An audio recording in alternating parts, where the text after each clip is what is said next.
Ya, yang paling menarik ketika saya riset tentang gejala COVID-nya, dari mulai imun menurun, pernapasan terganggu, ya mulai macam-macam lah segala gejala COVID yang Anda lebih tahu di dalamnya, saya cari dalam narasi hadis-hadis Nabi, dan Masya Allah, Alhamdulillah, ditemukanlah satu herbal, saya sebut herbal, yang mencakup semua gejala tadi.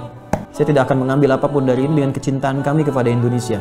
Hanya saya ingin satu saja, sebutkan referensinya bahwa ini dari hadis Nabi. Itu saja.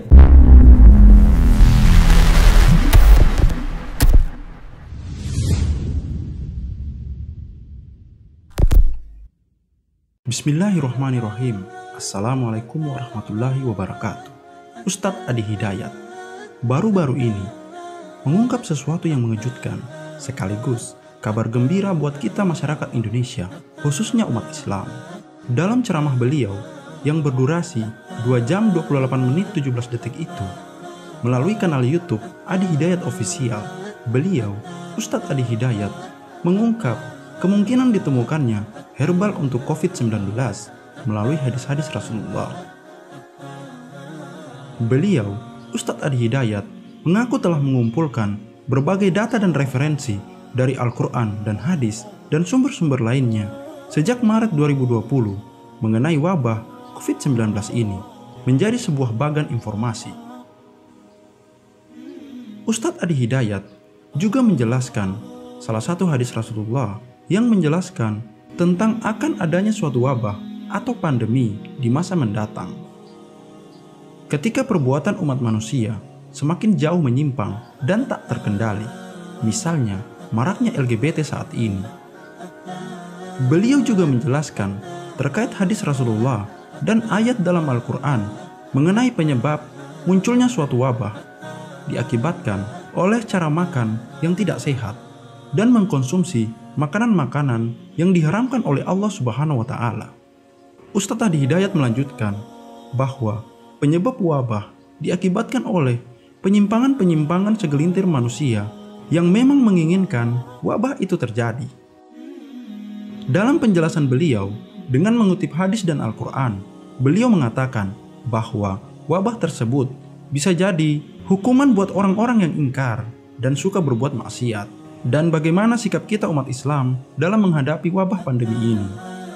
Selanjutnya, Ustadz Adi Hidayat membacakan beberapa hadis dari Rasulullah mengenai wabah yang akan menimpa suatu kaum di masa mendatang.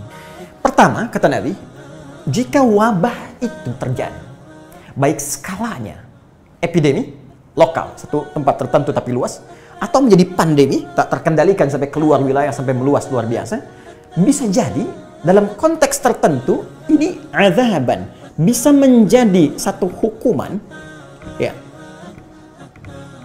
karena seperti yang pernah ya, diberikan oleh Allah, ya ba'athuhullahu ayat ada mayyasha, ya, pada segolongan umat tertentu yang pernah terjadi di masa lalu, dan itu memungkinkan terjadi di masa depan jika umat itu bersikap seperti orang-orang sebelumnya yang pernah diazab dengan wabah. Ya. Nah, kita bertanya begini.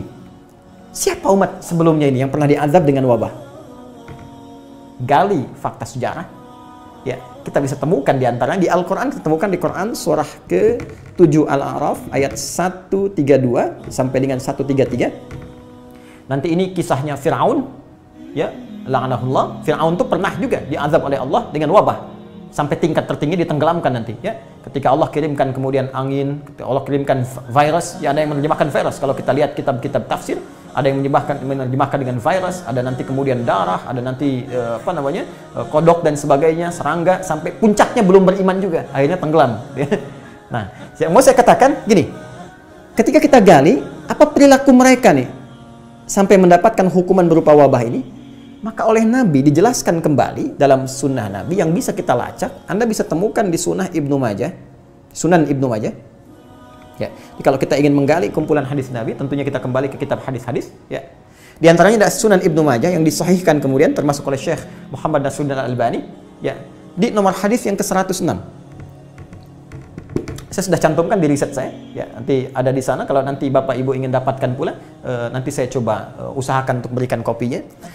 Ya, lam tadhharil fahishatu fi qaumin qattun, ya, hatta yu'linu biha tidak pernah akan terjadi di satu masa ketika seseorang berbuat perbuatan fahisyah. Ini sebab pertama.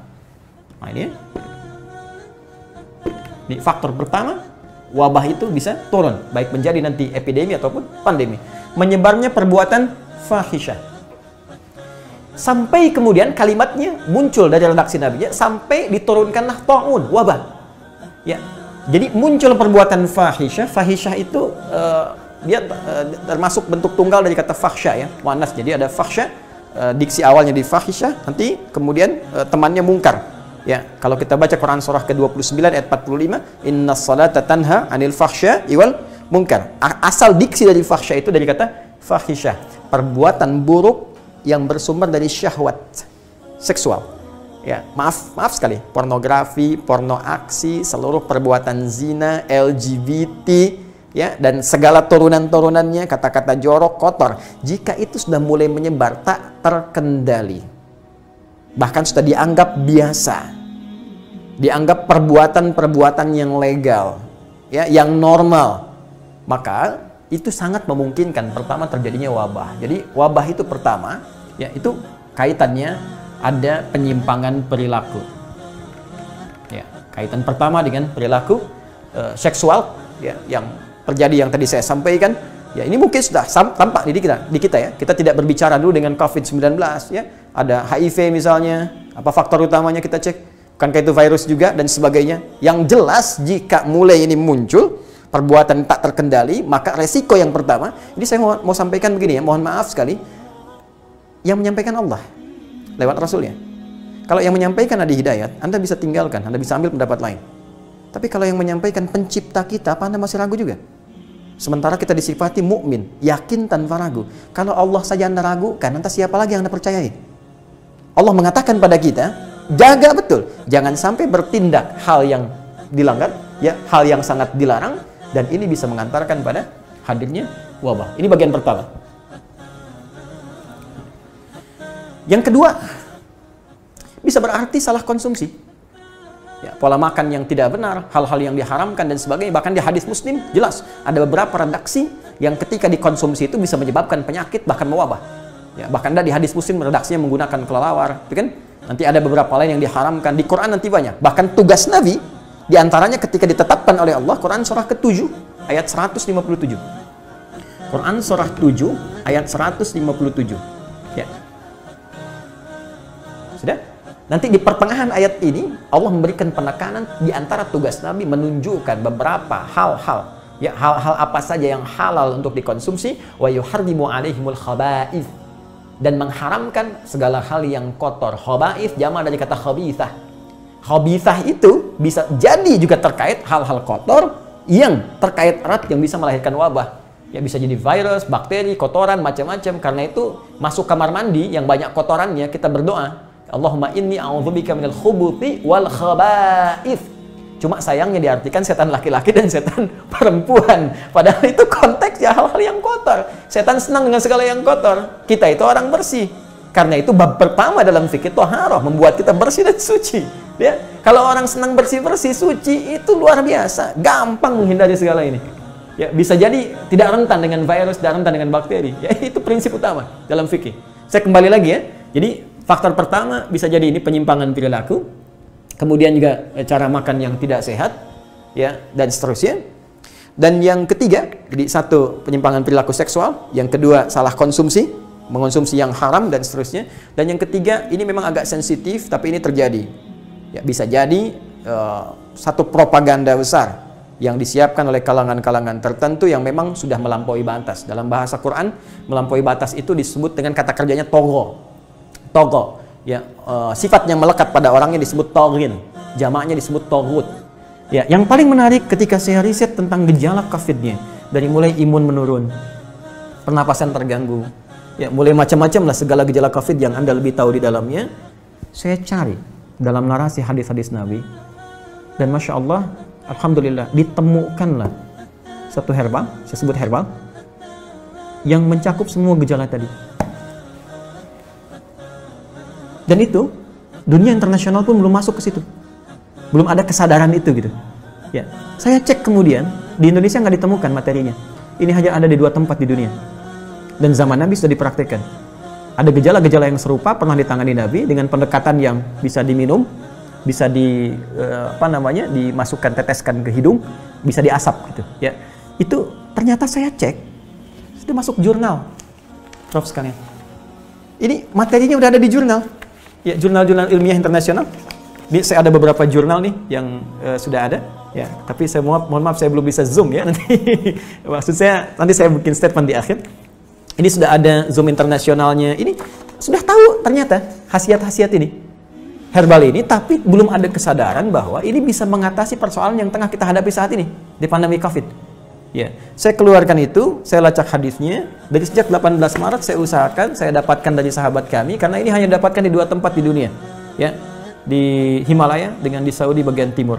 Ini ada. Saya minta kemudian dan itu alhamdulillah ada. Saya cobakan, ya kita treatment beberapa teman-teman yang isolasi mandiri ya, karena di rumah sakit kan tidak mungkin karena protokol kesehatan. Tapi menariknya kalau ada izin dari keluarga untuk kepentingan pribadi, boleh jadi pendamping suplemen. Kami 6 bulan coba ujikan itu, sampai dengan sekarang rekornya 100%. Hanya 3 hari paling lama. Ya, yang terkait dengan COVID ini saya tidak mengatakan obat ya. Kalau enggak besok nanti saya diundang. jadi saya katakan ini ada pendampingan prophetic healing. Kemudian saya sempat share juga Zoom dengan beberapa 9 direktur rumah sakit. Kita berikan bantuan juga itu dengan skala yang sangat terbatas. Dan menariknya, saya coba pesan itu 1 kali lewat online. Ya ingin tahu gitu kan, ada dilacak. Ini sudah di produk internasional, tapi dengan arah pengobatan tertentu, bukan ke COVID. Ya, bukan gejala-gejala ini, dan belum tahu kalau ternyata itu bisa untuk gejala yang dimaksudkan. Jadi kalau kita pesan pun ada, cuma kualitasnya belum tentu sama karena ada 15 spesiesnya, 15 spesies. Nah, saya coba pesan, ya saya minta staff saya pesan, coba saya pengen tahu nyampe nggak ke kita barangnya. Tahukah Anda apa yang terjadi? Begitu saya pesannya lewat ke Himalaya, ternyata barang yang datang ke kami harus masuk dulu ke Cina, dan ketika saya terima di Indonesia, addressnya, alamatnya dari Wuhan. Anda bisa bayangkan? Bagaimana bisa kontrol terhadap itu pun mulai ada kesadaran, dan di beberapa tempat sekarang mulai ada kesadaran untuk itu. Saya sudah menyampaikan kepada relasi terkait teman-teman, saya katakan begini sampai ke negara pun. Jika negara membutuhkan ini dan benar, ya silahkan uji. Rekomendasi kami siapapun yang ingin menguji dari pihak manapun, silahkan uji di lab. Kalau betul terbukti ada manfaatnya, saya serahkan sepenuhnya untuk negara. Saya tidak akan mengambil apapun dari ini dengan kecintaan kami kepada Indonesia. Hanya saya ingin satu saja, sebutkan referensinya bahwa ini dari hadis Nabi. Itu saja.